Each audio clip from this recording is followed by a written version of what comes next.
Well, it's now New Year's Day, late afternoon, about 3:30, and well, I'm kind of getting froggy again on this old truck here. Had the door open a second ago because these paint fumes, man. It's actually pretty warm today, which is quite interesting. For January 1st, 2020, folks. Happy New Year. Hell yeah. Earlier today, I'm almost darn tootin' sure got up to about 57 degrees, which, my goodness, that is darn t-shirt weather right there. Almost swimming weather for us Oregonians. But, anyhow, the sun is trying to peek its way out. Got a bunch of wind, so I'm hoping tomorrow's going to be clear, because I'm taking tomorrow off too. I got me 2.5 days. I'm pretty happy. Taking tomorrow off. I'm going to be working on my buddy's Dodge, which is just like this. We're going to be putting his leveling kit in. Mine's already got one. As you can see, this right here raises the front end up about 2 inches. And for those that want to run bigger tires, there you go. And it kind of levels the truck out. So we're going to try and do that. I'm hoping it's not raining because the lift I'm using at the other place is outdoors. And there's old Christine. Drove her around today a whole bunch. She's still running good. Still my good old truck there. Had the old 66 unveiled earlier, but I started cleaning this drive shaft and painting, so I decided to cover it back up because I don't want no paint dust on that.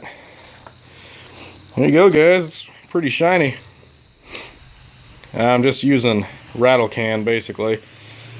So Eastwood has rattle can paint, and I just went ahead and bought a can of their primer and paint and single stage, so it's got all the hardener, and it's turned out pretty darn good. I'm pretty stoked with it. So just been using that, and I'm gonna pop the drive shaft in, and then probably tomorrow go ahead and fill the trans. I've got 3 quarts of the trans fluid that I need for the Tremec 5-speed, this AC Delco. This is the stuff that they actually recommend, so I went in and bought it because even though it actually is out of warranty, I'm pretty sure by this time because I've had it for so long.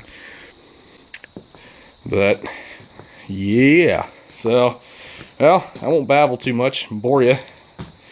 I got about I think 4 heavy coats of primer down, and I'm on coat number 2 of paint. I'm gonna put 2 more coats of paint down, and then turn on my propane heater and throw that a little ways back, aim in this direction. Just kind of bake this because it's warm, but it ain't that warm. So I want to just see if I can kind of bake this paint on, because I'm gonna have to leave it about an hour and then move it. So, and this paint here tends to take a little while to dry, so I'm hoping baking it on will kind of help speed the drying process up, and we'll go from there. So I'll get back to you guys, try and do a video of a drive shaft installed, and if I find anything else. Anyhow, one step closer to getting her running. I know Mr. Heavy Chevy commented on my other video that he couldn't stand as long as I've waited to get this thing going, and you know what? I couldn't stand it either. I don't know how I did it.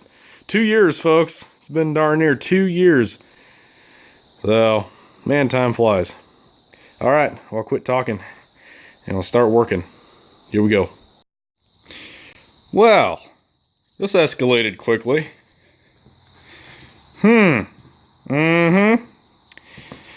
Last time you guys saw a drive shaft, and now, oh yeah, got my fancy snap-on impact here. And what's amazing, is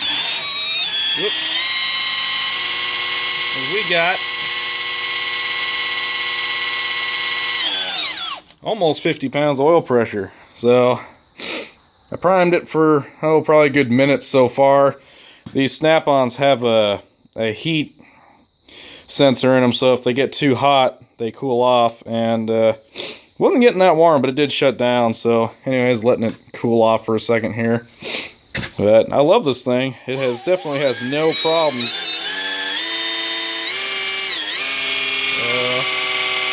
Definitely has no problems at all.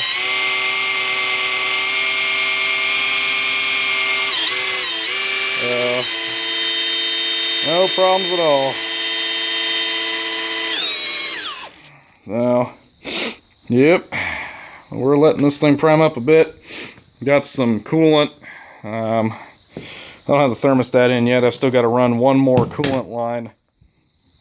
This particular line here, I'm going to run around the back of the engine and then connect it back to the water pump. So I'll make sure I do that, and then we'll fill this thing with coolant and get all the air bubbles burped out of it, hopefully, and figure out a little strap. I got to pull this back a little bit. I'm gonna wrap a strap around here, and then I'll just pull it on the bumper and pull this radiator back a bit just to hold it away from that pulley. And I got a little more electrical to wire up. So far, oil pressure gauge you guys seen. Water temp is ran. I should probably get some thread sealer on that though. And yeah, there's a couple other random wires. Once I get the distributor in, I can put the power wire to that. But I've already got my tack wire ran and the positive for that, excuse me, already hooked up to the main positive on the battery terminal, so that will have constant power to it, so that should work just fine. Excuse me. So yeah, we'll see what happens, guys, and hopefully I can bring you up here when we're about ready to fire it up. So keep on priming and see what happens. Well, we're getting closer. Got it full of water, oil, got a couple batteries rigged up, one for the fan and one for everything here. Cranked it over already. Verified we got oil pressure when I was cranking it. Had 30 psi at cranking, so that ain't too bad. Just got some fuel. So, like I said, I got water and antifreeze in there. Got my makeshift overflow, which is not the best spot, but oh well, it'll do. Got it timed pretty well, and I got the wires ran, so got a lot of compression, I know that. Well, whoops, put some fuel in this old girl. Got some 110 octane, put about 10 gallons in this tank, and we'll see if she'll fire, see if she'll fire up. Alrighty.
Again.